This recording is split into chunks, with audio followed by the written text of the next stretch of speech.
सास बहू का बावर्ची। सरला ने कुछ दिन पहले ही अपने बेटे चंदन की शादी की थी और सरला की बहू चमेली कुछ दिनों तक तो घर का काम अच्छे से करती है, लेकिन कुछ समय बीत जाने के बाद चमेली भी घर के कामों में नाटक करने लगी थी। अरे बहू, कब से तुझे आवाज दे रही हूँ, आज शाम की चाय मिलेगी या नहीं? नहीं ना माँ जी, मेरे पैरों में दर्द है, आज मुझसे तो खड़ा ही नहीं हुआ जा रहा है। आज ना आपको चाय खुद ही बनानी पड़ेगी। अरे क्या हुआ तेरे पैरों में? घर का तो इतना काम भी नहीं होता जितने तेरे पैरों में दर्द होता है। माँ जी, अगर आपको लगता है कि मैं घर का कोई काम नहीं करती तो आप खुद ही करके देख लीजिए, आपको पता चल जाएगा। तेरी उम्र की थी ना, सुबह से लेकर शाम तक चलती ही रहती थी घर में इधर उधर, लेकिन थकती नहीं थी। आजकल के बच्चे 2 काम करके थक जाते हैं। सरला ये बोल ही रही थी, तभी उसकी पड़ोसन किशोरी वहाँ आती है। अरे सरला, चल थोड़ा टहल कर आते हैं, बैठे बैठे बस हाथ पैर जाम हो रहे हैं। नहीं, मुझे कहीं नहीं जाना, मुझे अभी चाय की तलब लगी है, उसमें भी मेरी बहू नखरा कर रही है। अरे चाय बना रही है तो एक कप मेरे लिए भी बना ले, अब आई हो तो पी कर ही जाऊंगी। यहाँ खुद के चाय पर तो आफत है, अब तेरे लिए कौन चाय बनाएगा? चल हम दोनों ही बातें करते हुए किचन में चाय बना लेते हैं। किशोरी की इतना कहने पर सरला भी किचन में अपने और किशोरी के लिए चाय बनाने पहुंच जाती है, लेकिन चमेली किचन में चाय बनाने नहीं जाती। वो तो पैर दर्द होने का बहाना कर रही थी। अभी तो शुरुआत है, देखते जाओ माँ जी कैसे मैं आपकी अकल ठिकाने लगाती हूँ। आपको तो बस बैठकर खाने की लत लगी है। शाम के समय चमेली चाय नहीं बनाती तो सरला अपने और अपनी पड़ोसन किशोरी के लिए चाय बना लेती है, लेकिन देर शाम तक जब किचन में चमेली खाना बनाने भी नहीं जाती, तब सरला और चमेली में बहस शुरू हो जाती है। माँ जी, मैंने आपको शाम में ही बता दिया था, मेरे पैरों में दर्द है और मैं ठीक से खड़ी भी नहीं हो सकती। अरे तो तू क्या चाहती है, अब खाना भी मैं ही बनाऊं? नहीं नहीं नहीं नहीं, ये कोई बहाना नहीं है, खाना तो तुझे बनाना ही होगा। माँ जी, मुझे तो लगा था आप मेरा दुख समझेंगी, लेकिन नहीं, आप मेरा दुख समझ ही नहीं पा रही। कोई बात नहीं, फिर भी मैं खाना नहीं बनाने वाली। ठीक है, अगर तू खाना नहीं बनाने वाली ना तो मैं भी खाना नहीं बनाऊंगी। आज रहने दो ना, घर में सबको भूख है।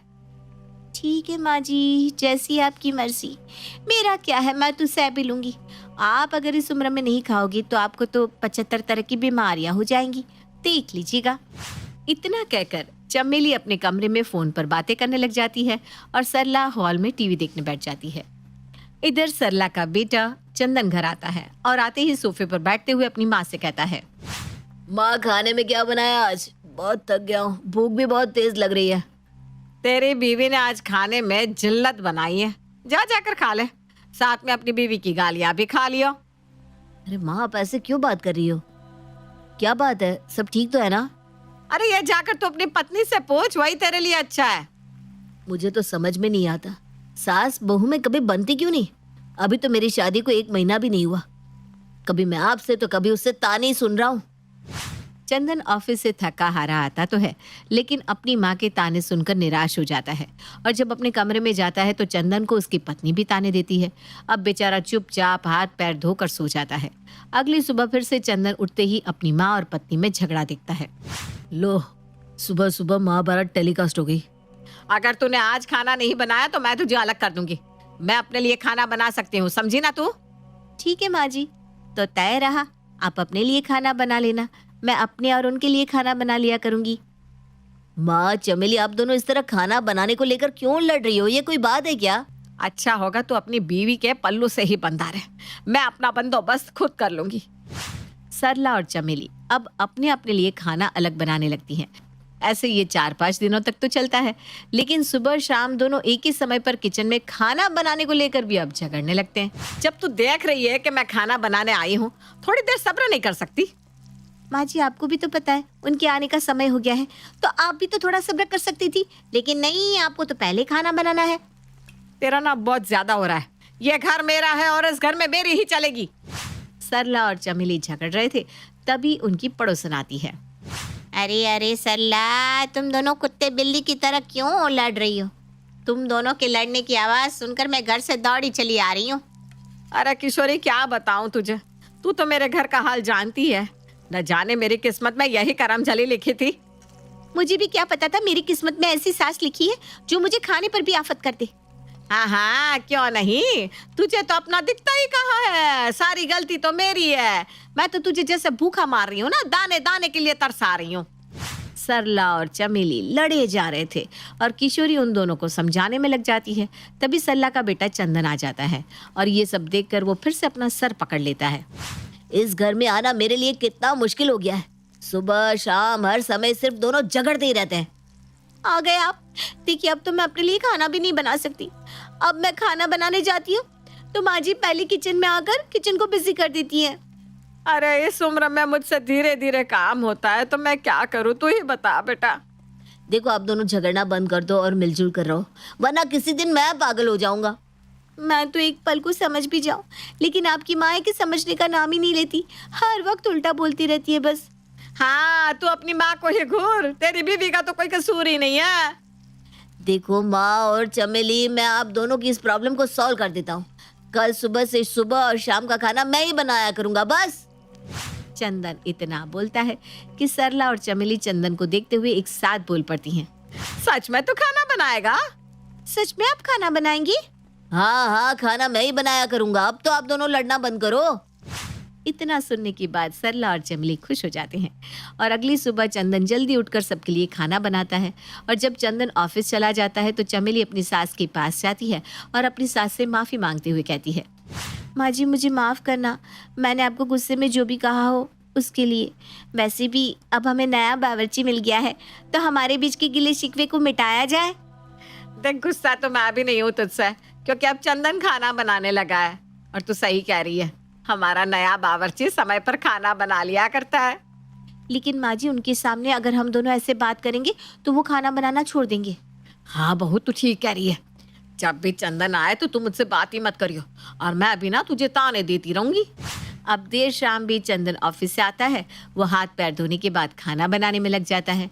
ये देखकर सरला और चमेली बहुत खुश होते हैं, लेकिन बेचारा चंदन खाना बनाते हुए खुद से कह रहा था, मैं भी शादी करने के लिए मरा जा रहा था, अब पता चल रहा है कि शादी के बाद पतियों की हालत क्या होती है। वहीं दूसरी तरफ चंदन के हाथों का खाना खाने की बाद सरला और चमेली चंदन के खाने की तारीफ करते हैं। अरे वाह वाह वाह बेटा, क्या खाना बनाया है तूने। आज से पहले तो कभी तूने अपनी माँ के लिए खाना नहीं बनाया। चल ठीक ही है, देर आए दुरुस्त आए। हाँ माँ जी आप सही कह रही हैं, खाना तो आप वाकई अच्छा बना लेते हैं। वैसे ये ड्यूटी अब परमानेंट आपकी ही रहेगी, क्यों माँ जी? सही कहा ना मैंने? हाँ बहू, एकदम सही कहा तूने। हाँ हाँ क्यों नहीं, इस काम को मैंने शिद्दत से निभाया जो है। सरला और चमेली की लड़ाई में फंसता बेचारा चंदन है, जो ऑफिस से आने के बाद भी खाना बनाता था और ऑफिस जाने से पहले भी खाना बनाकर जाया करता। और सास बहू मजे से चंदन का बनाया हुआ खाना खाकर खुश थे। नंदिनी की शादी को अभी कुछ ही दिन हुए थे। नंदिनी की सास अंधविश्वासी महिला थी। कभी कभी नंदिनी अपनी सास को अंधविश्वास से दूर रहने के लिए समझाया करती थी, लेकिन नंदिनी की सास उसकी कोई भी बात सुनने को तैयार नहीं थी। अरे नंदिनी, ओ नंदिनी, इधर तो आओ। अरे जरा बाहर आओ ना। क्या हुआ मम्मी जी? इतनी जोर जोर से आवाज देकर क्यों बुला रही है? कुछ परेशानी है क्या? अरे बहू जरा देखो तो, ये दरवाजे के पास एक थैली में चूड़ियाँ किसकी रखी हुई है? हाँ मम्मी जी, इसमें तो लाल और हरी चूड़ियाँ रखी है और साथ में कोई कपड़ा भी है। लगता है कोई गलती से छोड़ गया है। अरे नहीं नहीं बहू, मुझे तो लगता है कि कोई जादू टोटका करके रख गया है यहाँ पर। मैं तो इसे हाथ नहीं लगाने वाली। हाँ हाँ तो कोई बात नहीं मम्मी जी, पड़ा रहने दो ना, जिसका है वो आकर ले जाएगा। अरे ऐसा कैसे पड़ा रहने दो? एक काम करो बहू, तुम जरा इसे उठा कर ना वहाँ सड़क के किनारे फेंक दो। लेकिन मम्मी जी, आप इसे क्यों हाथ नहीं लगा रही? अरे वो इसलिए क्योंकि मुझे इन जादू टोटकों से बहुत डर लगता है, और कहीं मुझे कुछ हो गया तो। अगर ऐसा है मम्मी जी, तो मेरे लिए भी तो खतरनाक हो सकता है ना। लेकिन मैं इन सब अंधविश्वासों में भरोसा नहीं करती, इसलिए मैं अभी इसे उठाकर फेंक देती हूँ। इतना कहकर नंदिनी उस पैकेट को घर के बाहर की तरफ सड़क के किनारे रखाती है।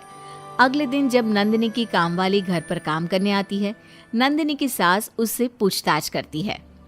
अरे सुन तो, कल तू अपना कोई सामान यहाँ छोड़ गई थी क्या?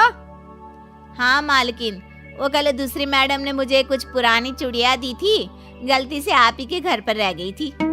देखा मम्मी जी, मैंने कहा था ना, वो कोई जादू टोटका नहीं था, वो तो हमारी कामवाली का सामान निकला। अरे हाँ ठीक है ठीक है, और तू यहाँ इस तरह कोई सामान मत छोड़ जाया कर, हमें क्या पता कल को कोई जादू टोटका करके सामान रख गया तो। अरे नहीं मैडम, मैं ऐसा कोई काम नहीं करती, मैं तो ऐसी फालतू चीजों में विश्वास भी नहीं रखती। और फिर एक दिन जब कामवाली घर पर काम करने के लिए आती है तो नंदिनी उस वक्त नाश्ता करने के लिए बैठी होती है। कामवाली के सामने नंदिनी को नाश्ता करते देख नंदिनी की सास उसके पास आती है और धीमी आवाज में कहती है, अरे बहू ये क्या कर रही हो, और आज तुम नाश्ता करने में इतना लेट क्यों हो गई? मम्मी जी वो क्या है ना, जरा रसोई की सफाई करने लग गई थी, बस इसी चक्कर में नाश्ता करने में थोड़ी देर हो गई। पर क्यों, क्या हुआ? अरे देखती नहीं इस वक्त काम वाली काम कर रही है। हाँ तो अरे मम्मी जी, आप क्यों इन सब अंधविश्वासों पर भरोसा करती है? मैं आपसे कह रही हूँ ना, ऐसा कुछ नहीं होता, ये सब बेकार की बातें हैं। देखो बहू, तुम पढ़ी लिखी हो, इसका मतलब ये तो नहीं ना कि मुझे सब कुछ समझा दोगी। अरे मैंने जो कह दिया सो कह दिया। ठीक है मम्मी जी, जैसा आपको ठीक लगे। कुछ दिनों के बाद नंदिनी रसोई में आटा लगा रही थी, तभी नंदिनी की सास अचानक से वहां पर आती है। अरे बहू ये क्या कर रही हो तुम? अरे कुछ भी तो नहीं मम्मी जी, आटा ही तो लगा रही थी। हाँ वो तो मुझे भी दिख रहा है कि तुम आटा लगा रही हो, लेकिन जरा अपने हाथ में जो बर्तन पकड़ा है उसकी तरफ तो देखो। हाँ क्या हुआ, लोटा ही तो है मम्मी जी, कौन सा कोई हथियार पकड़ा है? अच्छी तरह जानती हूँ मेरी आंखें कमजोर नहीं है, अरे अभी अच्छी तरह दिखाई देता है मुझे। लेकिन बहू क्या तुम्हें इतना भी नहीं पता कि लोटे में पानी लेकर कभी आटा नहीं लगाते हैं? उसमें क्या परेशानी है मम्मी जी, मैं तो बहुत बार लोटे में पानी लेकर आटा लगा देती हूँ। अगर मेरी नजर पड़ी होती तो मैं तुम्हें कभी ऐसा करने नहीं देती। मम्मी जी इन छोटी छोटी बातों से क्या फर्क पड़ता है, उल्टा हम अगर इन्हीं बातों में उलझे रहते हैं तो जिंदगी में और कुछ कर ही नहीं सकते। सारा दिन यही सोचने में निकल जाता है कि कौन सा बर्तन नहीं लेना, कब खाना नहीं खाना। अरे देख बहू, मुझे ना इस तरह जवाब देने की कोई जरूरत नहीं है, क्या सही है क्या गलत मैं अच्छी तरह जानती हूँ, समझी? चुपचाप अपना काम करो। नंदिनी हर बार अपनी सास को समझाने की कोशिश करती, लेकिन अपनी अंधविश्वासी आदत के चलते नंदिनी की सास उसकी कोई बात सुनने को तैयार नहीं थी। उल्टा वो नंदिनी को ही बात बात पर डांट दिया करती थी। एक दिन नंदिनी और उसकी सास को बहुत जरूरी काम से कहीं जाना था, लेकिन उन दोनों को देर हो जाती है और इसीलिए वो जल्दी जल्दी तेज चलकर रेलवे स्टेशन की तरफ निकल पड़ती हैं। लेकिन घर से बाहर निकलते ही एक बिल्ली उनके सामने से गुजर जाती है। अरे अरे बहू रुक जाओ। अरे मम्मी जी, हम पहले ही लेट हो चुके हैं, अभी जल्दी से ऑटो नहीं पकड़ा तो हमारी ट्रेन छूट जाएगी। जानती है ना हमारा वहाँ जाना कितना जरूरी है। अरे बहू, बिल्ली ने रास्ता काट लिया है, अगर हम अभी गए तो जरूर कुछ ना कुछ अपशकुन हो जाएगा। और मम्मी जी, अगर हम नहीं गए तो हमारी ट्रेन जरूर छूट जाएगी। नंदिनी की सास की जिद के आगे नंदिनी की एक नहीं चलती, जिसकी वजह से उन दोनों की ट्रेन छूट जाती है और उनका वो जरूरी काम होने से रह जाता है। घर आने के बाद मुझे तो पहले ही पता था, बिल्ली हमारा रास्ता जो काट रही थी, हमारा काम तो होना ही नहीं था, अपशकुन जो हो गया था। लेकिन मम्मी जी, अगर आप थोड़ा सा भी दिमाग लगा सकती है तो जरा सोचिए, हमारा काम उस बिल्ली के रास्ता काटने की वजह से पूरा होते होते रह गया, या फिर इसलिए कि हम वहां गए ही नहीं और बिल्ली ने हमें जाने से मना नहीं किया था ना मम्मी जी। अरे लेकिन हम इसीलिए तो नहीं गए ना, क्योंकि वो मनहूस बिल्ली हमारा रास्ता काट गई थी। मम्मी जी, हमने उसे वहां से जाते हुए देख लिया तो हमें पता चल गया। अब जरा सोचिए कि अगर हमारी नजर उस बिल्ली पर पड़ती ही नहीं तो क्या हम तब भी आगे नहीं जाते? हाँ बहू, वैसे बात तो तुम्हारी ठीक है। मम्मी जी, इस तरह अंधविश्वासी होने से कुछ नहीं होता। हमें अपनी सोच अच्छी रखनी चाहिए। हाँ बहू, मुझे तुम्हारी बात समझ में आ गई है। अब मैं बेकार की अंधविश्वासी बातों में विश्वास करना छोड़ दूंगी।